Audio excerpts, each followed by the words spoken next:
میرے تمام دیکھنے اور سننے والے پیارے سے ویورز کو السلام علیکم۔ یہ ایک ریئل سٹوری ہے، میری کزن کی سٹوری ہے۔ اس نے کہا کہ آپ اپنے تمام ویورز کے ساتھ میری سٹوری کو شیئر کریں۔ تو آئیے جانتے ہیں کہ میری کزن کی زندگی میں کیا ہوا اور ہمیں اس سٹوری سے کیا سیکھنے کو ملتا ہے۔ میرا نام منزہ ہے اور میں سرگودا کے ایک چھوٹے سے علاقے میں رہتی تھی۔ ہمارے علاقے کے لوگ بہت ہی غریب تھے۔ وہاں کوئی زیادہ صاف صفائی نہیں تھی، بہت ہی سادہ ماحول تھا، جہاں نالیوں کا پانی گلیوں میں بہتا تھا۔ اس گندے پانی کی وجہ سے وہاں پر گرمیوں میں مچھر کا راج ہوتا تھا اور بچے اسی پانی میں کاغذ کی کشتیاں چلاتے تھے۔ ایک میں تھی کہ میری پریشانیاں ختم ہونے کا نام نہیں لیتی تھی۔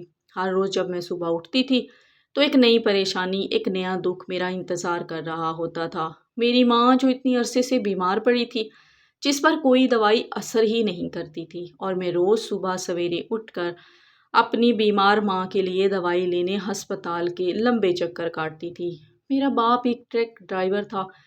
ہمارے گھر کا گزارا بہت ہی اچھے طریقے سے چلتا تھا، لیکن پھر اچانک ایک دن میرے باپ کا ایکسیڈنٹ ہو گیا اور ان کی ایک ٹانگ ٹوٹ گئی اور ایک ٹانگ سے معذور ہو کر وہ چارپائی پر لگ گئے اور گھر کا سارا بوجھ میرے کمزور کاندھوں پر آ لگا۔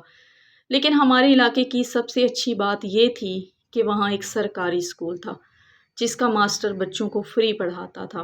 وہاں پر غریبوں کے بچے مفت تعلیم حاصل کرتے تھے اور کہتا تھا کہ تعلیم سے ہی غربت ختم ہو سکتی ہے۔ مجھے بھی پڑھائی لکھائی کا بہت شوق تھا، لیکن میرے نصیب میں پڑھائی کہاں تھی۔ ذمہ داریاں سنبھالتی یا پھر پڑھائی کرتی۔ اسکول میں بھی نہیں جا سکتی تھی، کیوں نہ کہ مجھے صبح سے شام تک لوگوں کے گھروں میں برتن مانجنے پڑتے تھے، صفائیاں کرنی پڑتی تھی، کپڑے دھونے پڑتے تھے، اس سوچ پر کہ شام کو کچھ پیسے بن سکیں اور گھر کا چولہا جل سکے اور ماں کی دوائی آ سکے۔ تو پیارے ویورز، اگر آپ لوگ یہاں تک آ گئے ہیں تو سٹوری کو لائک کر دیں اور چینل کو سبسکرائب کر دیں اور ایک پیارا سا کامنٹ کر کے اپنی رائے کا اظہار ضرور دے دیا کریں۔ میں آپ کے ہر کمنٹ کا رپلائی ضرور کروں گی۔ کچھ پہلے جب میں ایک امیر گھر میں کام کر رہی تھی، اس کی بچی کھلونوں کے ساتھ کھیل رہی تھی۔ وہ کھلونے لے کر ادھر جاتی تو کبھی ادھر آتی۔ بچی کے چہرے پر خوشی دیکھ کر بھی میں اسے دور سے دیکھ کر بہت خوش ہو رہی تھی۔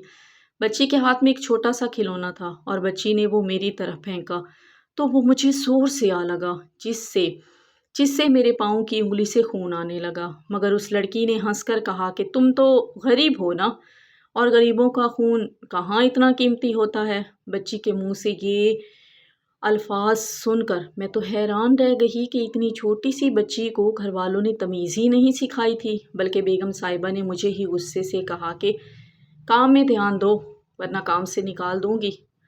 میں کیا کر سکتی تھی، ایک تو غریب، اوپر سے ذمہ داریاں۔ میں کچھ بول بھی نہ سکی اور چپ چاپ اپنی نظریں نیچی کر لی، اور پھر میں نے خاموشی سے اپنے پیر کی انگلی دوپٹے سے باندھ کر کچن میں جا کر برتن دھونے لگ گئی۔ میں یہ بات اچھے سے جانتی تھی کہ اگر یہ کام ہاتھ سے نکل گیا تو ماں کی دوائیاں، گھر کا خرچ کہاں سے ہوگا۔ ہم غریبوں کو امیروں کے کڑوے لہجے، کڑوی باتیں سننی پڑتی ہیں اور سہنی پڑتی ہیں۔ کیوں؟ میں نے صحیح کہا نا؟ غریبوں کا دل توڑنا امیروں کے لیے کوئی بڑی بات نہیں ہوتی۔ میری اس بات سے کافی لوگ اتفاق کرتے ہوں گے۔ خیر، میں جب تھک ہار کر کام سے شام کو گھر لوٹتی تو میری ماں دروازے پر چارپائی ڈال کر اس چارپائی پر لیٹے لیٹے میرا انتظار کر رہی ہوتی۔ بار بار وہ دروازے کی طرف دیکھتی کہ میری بیٹی ادھر سے آئے گی۔ ہمیشہ کی طرح شام کو جب میں گھر لوٹتی تو میری ماں نے کہا کہ بیٹا، آج میں نے ایک خواب دیکھا ہے کہ تجھے بہت ہی اونچے عہدے پر نوکری مل گئی ہے، اور اس سے تو چھوٹے چھوٹے ہم جیسے غریبوں کی بہت مدد کر رہی ہے۔ میں نے ماں کے گال پر پیار سے ہاتھ رکھ کر کہا، ماں، ہم جیسے غریب صرف خواب دیکھ سکتے ہیں، مگر ان خوابوں کو پورا کرنا ہمارے بس میں نہیں ہوتا۔ میری ماں نے میرے ماتھے پر بوسہ دے کر کہا کہ بیٹی، میں چاہتی ہوں کہ تم خواب دیکھو اور پھر ان خوابوں کو پورا کرو۔ اس کے بعد میں نے فیصلہ کر لیا کہ میں اپنی ماں کے خوابوں کو پورا کرنے کے لیے دن رات، مجھے جب بھی ٹائم ملے گا، میں پڑھائی کر کے اپنی ماں کا یہ خواب ضرور پورا کروں گی۔ آرام کرنے کا میرا دل ہی نہیں کرتا تھا۔ میری محنت اور میری ماں کی دعاؤں کی وجہ سے آخر کار وہ دن آ ہی گیا جب میں نے پیپر دیے اور میں اپنے علاقے میں پہلے نمبر پر آئی۔